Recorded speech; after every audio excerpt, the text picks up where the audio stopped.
Het Cambuurjournaal wordt mij mogelijk maken door KKFH Kozijnen, nieuwnieuw.com herenmode en 4-dag vermogensbeheer.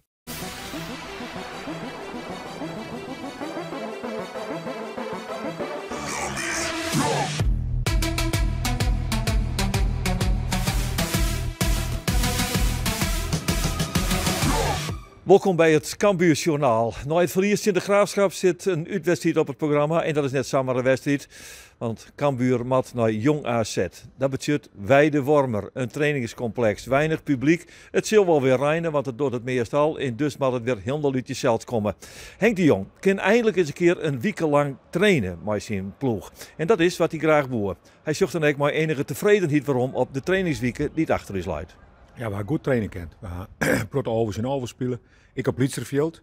Ja, dan zei het juist weer dat er voetbal in krijgt. En was het iets verhoren was in voetbal, dat het ik trainen kerst. En dat kon nooit. En dat had ik mij succes te maken, want we waren heel goed in de beker. Ja. Dus het is ook prachtig dat we dat hier hebben. Alleen nog om te trainen met ons groepje, ja, is het ook wel goed om even dit weer te kennen doen. Nou, als je een paar keer weer verlen en dan zie je naar de stand op de ranglijst, dan denk je als ze ben kansloos. Maar ze is qua punten nog net. Het kan nog wel in die eerste 8 helly. Ja, dan mag je nog wel eens aan door. En we moeten daarbij proberen te komen. En is dan net zo, ja, pech hoor. Dat is heel vervelend. Maar we gaan er alles aan doen om daar te komen. En we hebben geluk dat Oren en ik wel punten verspillen. Ja. En dan gaan we even naar de opstelling van Henk de Jong. Ja, er binnen sommige correspondenten die zeggen, het kon wel eens zo wezen dat Roberts Uldrikes net in de basis begint. Dat leidt bij de trainer van Cambuur nog een tikkie gevoelig. Nou, we hebben van de week al je verschillende 11 in 11 wedstrijden spelen. En dat had ik mij druk zetten te maken, hè, met die indribbel in de verdedigers van hun. Maar ik weet nog net wat ik doe. Dus dat is zo van morgen. Het is nog ter discussie. Nou, normaal is er helemaal geen discussie. Alleen als ik naar tegenstanders in snelheid, et cetera. Dus ik kan morgen ook beslissen over dat door. Waar wel in de basis zit, dat is Sekou Silla. Ja, dat is natuurlijk het verhaal van Silla. Het hij eindelijk Bangura eruit verrotten, gaat hij naar de Afrika Cup, komt waarom, zit Thomas Paul op zijn plak. Steed er bij naast. Dat wie wel even slikken voor de linkervleugelverdediger van Cambuur. Zeker, op het moment was het pijnlijk, maar ik heb het vaker meegemaakt en mentaal zat ik er gelukkig niet doorheen. Dus dat betekent dat je alleen gewoon op trainingen meer extra moet gaan geven, meer moet gaan geven. En weer gewoon jezelf in de basis gaan... Nou, dat is wat je nu hebt gedaan, hè? Ja, zeker. Dus ik ben er blij mee. En dan nou dus de eindfase van de competitie. En ik Sekou Silla weet, er moet nou ze staren gewoon wel punten komen om dat 8e plak te bereiken. Dat moet zeker gebeuren, want iedereen is ervan op de hoogte. De trainer en de staf ook. Dus we moeten zeker weten de punten gaan pakken. En ik hoop dat het morgen de eerste stap is. Ja. Jong AZ, Weidewormer, amateurveldje. Het moet weer helemaal uit jezelf komen, hè? Het moet echt vanuit jezelf komen. Zit er niet een groep supporters die je oppikt of oppept? Zeker weten. Maar dat is tegen Jong PC ook het geval. Gewoon dat wij gewoon de steun alsnog krijgen, weet je. Als er maar een paar supporters, verwacht ik dat het morgen het geval zal zijn. En ik hoop dat het nu wel kan uitleveren tot punten. En toch nog even zien naar het komende seizoen met de linkervleugelverdediger van Cambuur. Contract er in het oor. Wat binnen de ideeën? Is hij er al mee dwanden? Vertel het eens, Sekou. Eerlijk gezegd, kijk ik nu is het gewoon voor mij echt belangrijk om alles te spelen. Want ik ben er toch wel even ronderuit geweest met 4 of 5 wedstrijden dat ik erna zit. Dus ik moet mijn ritme weer gaan pakken, vooral op de fullback positie. Dus ik ben daar nu even mee bezig, zeg maar. Dus ik vind het eigenlijk een belangrijke prioriteit dat ik heel veel wedstrijden ga spelen. En een goed resultaat voor de club kan neerzetten. En dan komt je eigen belang vanzelf? Dan komt het vanzelf, ja.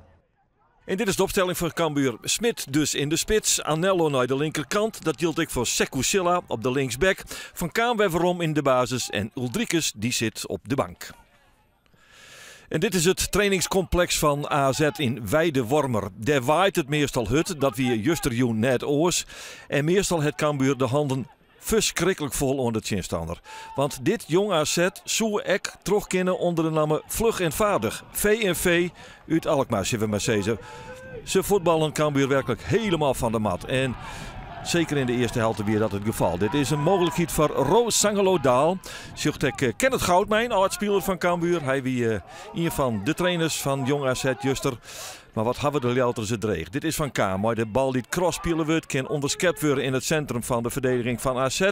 Is het Van Mullum die hem even weer omleidt. En dan is daar toch net een onaardig schot, maar we eerlijkheidshalve vermelden van Anello. Of het echt kansrijk weer, dat is maar de vraag. Maar hij gaat er net in.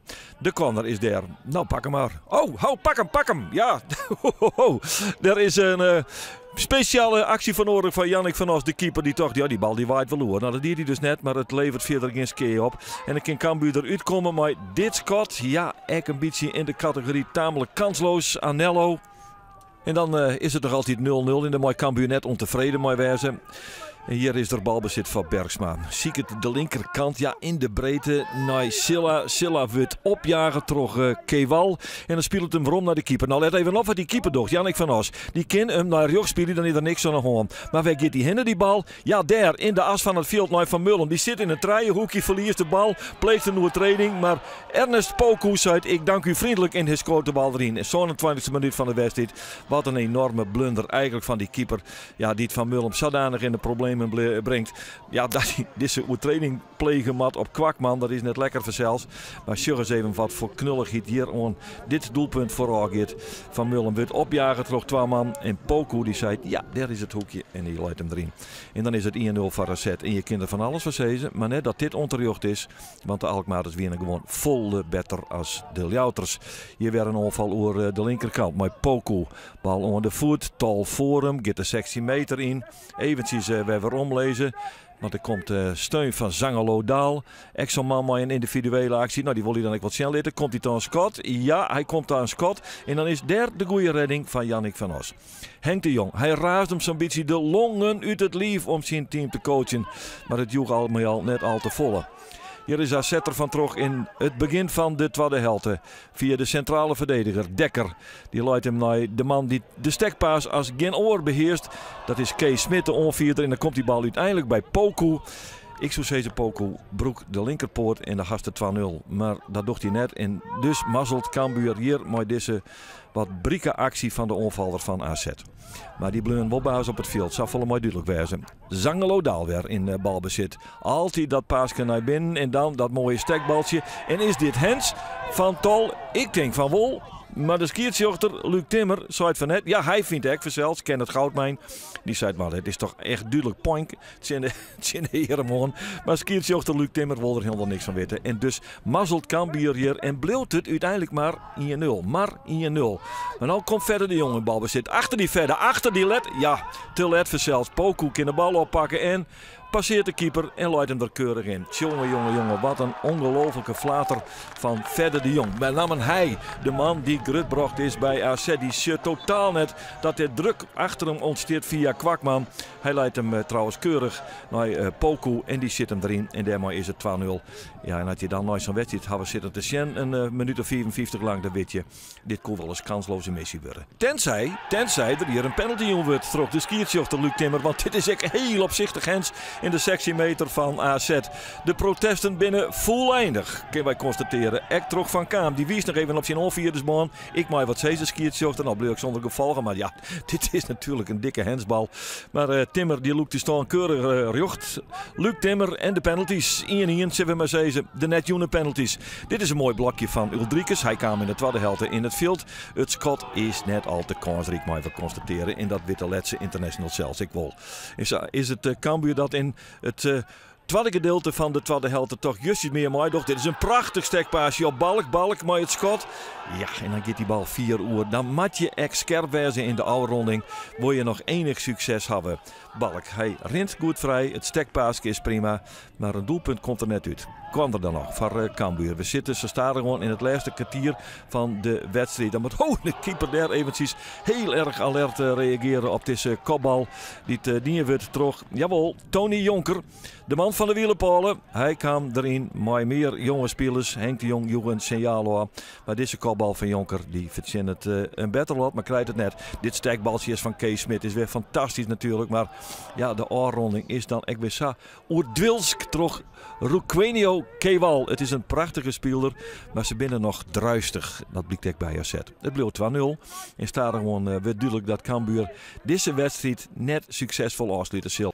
Misschien komt er zelf nog wel een grote kans om voor AZ. Als Poku hier de bal in zijn bezit krijgt in de sectiemeter. Hier die even over het schouders jongen. Hier die jongen dat Kees Smit. Dat is steeds maar de Frenkie de Jong van Jong AZ. keurig op de punt van de 16 meter posteert stien, dan hier er misschien nog een successie in zitten. Nou dus net. Dit is een oorinvaller. Dit is Tyrik Mercera aan de kant van Cambuur. Komt de 16 meter in. Shit goed. Ja, werd er weer krek doorheen gedrukt en zo komt Cambuur echt net te scoren via deze onval. Tyrik Mercera, een van de jonge talenten van Cambuur. Goudmijn feliciteert Henk de Jong en Henk de Jong die weet precies wat er los is. We zitten net op het goede spoor, wat ik doe. Dat is duidelijk. De manier waarop we goals zien krijgen is heel zonde. Is echt zonde. En daar worden jongens ook onzeker van natuurlijk, wat er steeds gebeurt. Want elke keer denk je, oef. Dus dat is een klote situatie. Maar we zitten toch uitvechten, maar we zijn steeds naar het kansloos. Hoe het steert. Dat was voor jullie absoluut een, ja, hoe moet ik dat nog zeggen, een horrorwedstrijd lijkt het maar wel, of niet? Ja, klopt. We hebben heel veel achter de bal aangelopen. We hebben zelf heel weinig ons eigen spel kunnen spelen. Dus geen fijn gevoel eraan overgehouden. You didn't start the game. That must be an unpleasant announcement of the trainer. Yeah, of course.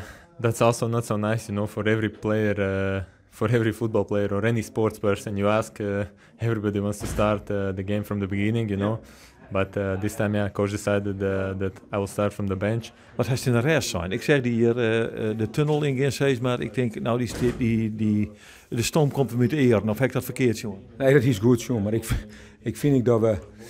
We bieten net, dus we rennen mij, maar we bijten niet.